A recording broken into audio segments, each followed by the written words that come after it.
ஒரு சொர்க்கம். தாளவாடியின் தனித்துவமான அம்சங்களை பார்க்கலாமா வாங்க.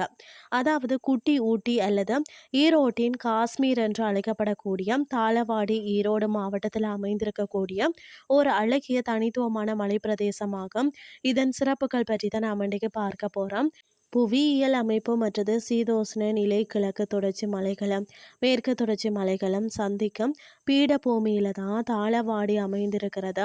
ஈரோடு மாவட்டத்தின் மற்ற பகுதிகள் அதாவது பொதுவாக வெப்பமாக இருந்தாலும் தாளவாடி கடல் மட்டத்தில் இருந்து சுமார் பார்த்தீங்கன்னா 823 மீட்டர் உயரத்தில் அமைந்திருப்பதால் வருடம் முழுவதும் இதமான காலநிலையை கொண்டிருக்கிறது. இது தமிழ்நாடு மற்றது கர்நாடகா எல்லையில் அமைந்துள்ள மைசூர் பீடபூமியின் தொடர்ச்சியாகும். இங்கு வெப்பநிலை பொதுவாக 20 டிகிரி செல்சியஸ்ல இருந்து 30 டிகிரிக்குள்ள இருக்கும். குளிர்காலத்துல இது இன்னும் குறையும். கோடைகால மாலை நேரங்களில் கூட பார்த்தீங்கன்னா ஸ்வெட்டர் தேவைப்படும் இடமாக இது இருக்கிறது.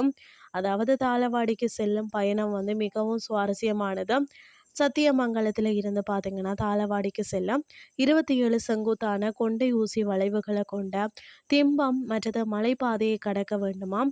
இந்த மலைப்பாதை பார்த்தீங்கன்னா சத்தியமங்கலம் புலிகள் காப்பகத்தின் அடர்ந்த காடுகள் வழியாக செல்கிறதா. யானைகள் சிறுத்தைகள் மற்றது காட்டெருமைகள் அந்த சாலையை கடப்பதை இங்கு அடிக்கடி காணலாம். சமவெளியில விளையாத பல பயிர்களும் காய்கறிகளும் இங்குள்ள குளிர்ந்த காலநிலையில செழித்து வளர்க்கிறதா. மற்றது விவசாயிகள் பார்த்தீங்கன்னா உருளைக்கிழங்கு முட்டைக்கோஸ் காலிஃப்ளவர் மற்றது பீன்ஸ் மற்றது பீட்ரூட் போன்ற மலை பிரதேச பயிர்களை பயிரிடுறாங்களாம்.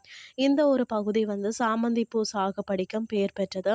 இது நிலப்பரப்பு ஆரஞ்சு மற்றது மஞ்சள் நிறங்கள்ல அழகாக காட்சிப்படுத்துகிறது.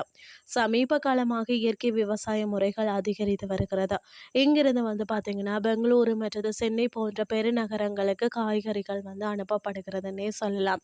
கர்நாடக மாநில எல்லையில பார்த்தீங்கன்னா சாமராஜநகர் மாவட்டம் அருகில் அமைந்திருக்கிறதால தாளவாடி ஒரு கலப்பு கலாச்சாரத்தின் இருப்பிடமாக திகழ்கிறது. இங்குள்ள மக்கள் பார்த்தீங்கன்னு சொன்னா பெரும்பாலும் இருமொழி பேசுபவர்களாகவும் இருக்காங்க. பெரும்பாலான உள்ளூர்வாசிகளுக்கு தமிழ் மற்றது கன்னடம் ஆகிய 2 மொழிகளும் பார்த்தீங்கன்னா சரளமாக பேச தெரியும்னு சொல்றாங்க. தாளவாடி சத்தியமங்கலம் புலிகள் காப்பகத்துல சூழப்பட்டுள்ளது. இங்க பார்த்தீங்கன்னா யானைகளின் எண்ணிக்கை அதிகமாக இருக்குமாம். அது மட்டும் இல்லாமல் விவசாயிகள் பெரும்பாலும் தங்கள் நிலங்களை யானைகளிடமிருந்து பாதுகாக்க அகழிகளை தோண்டி வச்சிருக்கிறாங்களாம். இந்த பகுதியில புலிகள் சிறுத்தைகள் மற்றது மான்களுக்கு புகலிடமாக இருக்கிறதோ. இது கர்நாடகாவின் PR ஹில்ஸை நீலகிரியுடன் இணைக்கும் முக்கிய புலிகள் வழித்தடமாகவும் இருக்கிறதா. சுற்றி பார்க்க வேண்டிய இடங்கள் பார்த்தீங்கன்னா இது ஊட்டி போன்ற ஒரு வணிகமயமான ஒரு சுற்றுலா தலம் இல்லை. இருந்தாலும் சில குறிப்பிடத்தக்க இடங்கள் இருக்கிறது. தாளமலைன்னு சொல்லுவாங்க. காட்டின் நடுவில் அமைந்திருக்கக்கூடிய தாளமலை பெருமாள் கோவில் பிரசித்தி பெற்றது. அதே மாதிரி பார்த்தீங்கன்னா திம்பம் காட்சி முனையம் இங்கிருந்து பவானி சாகர் அணை மற்றது கீழே உள்ள சமவெளியின் அழகை ரசிக்கலாம். இது கர்நாடக எல்லைக்குள்ள இருந்தாலும் தாளவாடிக்கு மிக அருகில இருக்கிறது. இங்குள்ள மிக பழமையான சம்பக மரம் அதாவது சுமார் 600 ஆண்டுகளுக்கு மேல் பழமையானது என்று நம்பப்படுகிறது. சோழகர் பழங்குடியினரின் வழிபாட்டு தலமாகவும் ஈரோடு வாரவங்க அவசியம் பார்க்க வேண்டிய இடம் தலவாடின்னே சொல்லலாம். இன்றைய கிறிஸ்டி உங்களுக்கு பிரயோசனமாக அமைஞ்சிருக்கும்னு சொல்லி நானும் நம்புறேன். இதே மாதிரி மற்றொரு கிறிஸ்டின் வேலைக்கு உங்களை சந்திக்கிறேன். நன்றி.